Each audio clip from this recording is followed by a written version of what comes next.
প্রিয় দর্শক, আসসালামু আলাইকুম। আপনারা সবাই কেমন আছেন? আশা করছি আপনারা সবাই অনেক ভালো আছেন। দেখতে পাচ্ছেন বন্ধুরা, আমাদের গ্রামের কৃষকেরা কীভাবে বাড়ির আশেপাশে এই ফুলকপি চাষ করে থাকে। বন্ধুরা, আপনারাও চাইলে কিন্তু বাড়ির আশেপাশে কিন্তু খুবই সহজ উপায়ে কিন্তু এই ফুলকপিগুলো কিন্তু চাষ করতে পারেন। এই ফুলকপি চাষে কিন্তু তেমন কোনো খরচ নেই, খুবই অল্প খরচে চাইলে কিন্তু বাড়ির আশেপাশে প্রতি জমিতে এই ফুলকপিগুলো চাষ করতে পারেন।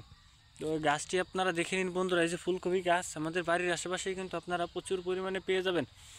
অত্যন্ত কার্যকরী ফুলকপি গাছ, কারণ এই ফুলকপির মধ্যে রয়েছে প্রচুর পরিমাণে ভিটামিন, যা খেলে আপনারা অনেক উপকার পাবেন। তো এই গাছটি আপনারা দেখে নিন। তো এই ফুলকপি আপনারা কীভাবে চাষ করবেন বাড়ির আশেপাশে?